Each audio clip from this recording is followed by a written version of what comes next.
Baik, Assalamualaikum warahmatullahi wabarakatuh. Selamat pagi anak-anakku sekalian. Hari ini kita akan belajar daring. Untuk hari ini saya mereview kembali materi yang kita pernah pelajari. Saya mulai dari bahan keras. Bahan keras terdiri dari ini poin-poinnya ya, ada prinsip kerajinan bahan keras, kemudian jenis dan karakteristik bahan keras, proses produksi kerajinan bahan keras, dan kemasan produk kerajinan bahan keras. Untuk pertemuan kali ini saya batasi sampai dengan di jenis dan karakteristik bahan keras. Baik anak-anakku sekalian, yang pertama adalah prinsip. Ada 3 prinsip kerajinan bahan keras. Yang pertama adalah keunikan bahan keras. Keunikan yaitu, jadi setiap bahan keras itu punya keunikan tersendiri. Misalkan kita memotong sebongkah kayu atau pohon yang besar, itu biasanya kalau dipotong itu ada tekstur yang menarik pada kayu tersebut. Kemudian kedua adalah keragaman muatan nilai dalam produk.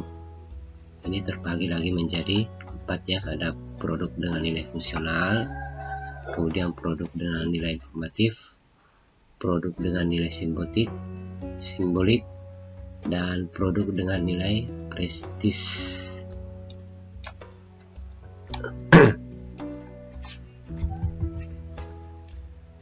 Produk dengan nilai fungsional maksudnya produk-produk itu memiliki fungsi nilai ya, maksudnya bisa digunakan, misalnya tempat wadah, seperti misalnya mangkuk, atau misalnya tisu. Kemudian produk dengan nilai informatif, ini berupa informasi ya, seperti simbol-simbol organisasi ya, seperti lambang Manchester United yang ditulis pada tutup botol, misalnya tutup botol. Kemudian produk dengan nilai simbolik itu misalnya mengandung nilai simbolik ya, seperti lukisan kaca, lukisan wayang pada kaca, atau untuk daerah kita misalnya lambang kuda. Kemudian produk dengan nilai prestis, ya, ini produk-produk yang ketika dipakai itu menambah wibawa ya, kesannya lebih berwibawa ya.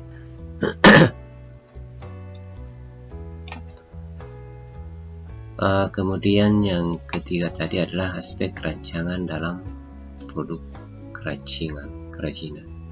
Jadi ini 3 keunikan. Kemudian jenis dan karakteristik, ada 2 jenis bahan keras alam dan bahan keras buatan. Kalau bahan keras alam adalah bahan untuk ada kerajinan yang diperoleh dari alam sekitar dan merupakan sumber daya alam baik hutan, bumi maupun perairan Indonesia. Sifatnya pejal, solid, kuat, padat, dan tidak mudah dirubah bentuk. Contoh bahan keras alam yang kita kenal adalah kayu, bambu, rotan, dan sebagainya. Kemudian kedua adalah bahan keras buatan. Bahan keras buatan adalah bahan untuk ada kerajinan yang diolah dan dicampur dengan bahan tertentu sehingga menjadi keras dan memiliki sifat kuat dan tahan lama. Beragam karya kerajinan dari bahan keras buatan dapat dibuat berdasarkan bahan yang digunakan. Bahan-bahan yang digunakan bisa berupa kaleng, kaca, dan sebagainya. Kemudian ciri-ciri kayu. Kayu terdiri dari berbagai macam jenis, diantaranya mahoni, pinus, jati hitam, nangka, kelapa, lame, albasia, sungkai, kamper, meranti, dan sebagainya. Masing-masing kayu memiliki ciri yang berbeda, tetapi selain keras, rata-rata memiliki serat atau urat kayu yang indah. Kemudian memiliki lingkaran tahun. Biasanya semakin tua itu semakin banyak lingkarannya. Tahan lama dan dapat dibentuk dengan diukir. Ada yang memiliki beban ringan seperti lame dan albasia, ada pula yang berat seperti jati. Sebagian dapat memuai karena perubahan suhu, tidak demikian untuk kayu jati. Ya, jadi biasa ada kayu-kayu kalau dijemur itu biasa memuai. Kemudian ciri-ciri bambu. 1. Batangnya kuat, namun akan terjadi pelapukan jika terkena air terus-menerus.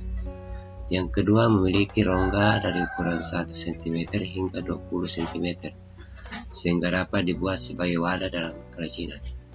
Yang ketiga, memiliki ruas batang. Ruas inilah yang unik, terkadang dalam pembuatan kerajinan sangat ditonjolkan. Jadi semakin panjang ruasnya itu semakin baik untuk dijadikan kerajinan. Berikutnya, tekstur batang halus meskipun tidak diamplas. Berikutnya, dapat dipotong berbentuk sayatan ataupun bentuk utuhan. Ini bambu biasa banyak digunakan pada saat-saat misalnya acara nikahan. Kemudian rotan. Ciri-ciri rotan, batangnya kuat, lebih kuat dari bambu, terutama serat batangnya sangat kokoh. Yang kedua, rotan yang dimanfaatkan sebagai kerajinan ada yang berongga dan ada yang tidak. Berongga. Yang berongga mempunyai ukuran setengah cm hingga 1 cm, sedangkan yang tidak berongga merupakan bagian dalam dari rotan. Memiliki ruas batang namun lebih samar dibanding bambu. Tekstur batangnya halus meskipun tidak diamplas, dapat dipotong berbentuk sayatan ataupun bentuk tuhan. Rotan memiliki bentuk yang panjangnya bisa mencapai 10 meter karena hidupnya menjala dan melilit, sedangkan panjangnya selalu bertambah. Jadi ini biasanya dipakai untuk misalnya pengikatnya, bisa juga dijadikan bahan untuk berbagai kerajinan. Ada kursi rotannya kuat sekali. Kemudian contoh bahan keras buatan kaca. Ciri-ciri kaca. Pertama, wujudnya transparan dan bening. Ketebalannya bervariasi antara 1 mm sampai 2 cm, tergantung pada kebutuhan. Permukaan licin dan kilap. Jika dilukis harus menggunakan cat khusus yang dapat menempel pada permukaan kaca. Kaca dapat dilebur dan dibentuk dalam kondisi panas. Kemudian logam. Ciri-ciri logam. Logam terdiri dari berbagai warna, ada yang perak, emas, ada yang kemerahan atau kecoklatan, dan juga berwarna perak keabu-abuan. Bentuknya ada yang tebal dan berat, ada pula yang pipih dan tipis dan ringan. Logam mudah terkorosi oleh udara, maka kadang dilapisi dengan krom atau lapisan emas murni. Ada pula yang melapisinya dengan cat. Oleh sebab itu, perawatan yang produk kerajinan logam cukup membutuhkan perhatian agar tidak pudar. Ya, mungkin sampai di sini saja pertemuan kita. Mudah-mudahan bisa dipahami. Nanti saya share juga dalam bentuk file PDF ya. Mudah-mudahan bisa memudahkan dalam belajar ya. Terima kasih. Assalamualaikum warahmatullahi wabarakatuh.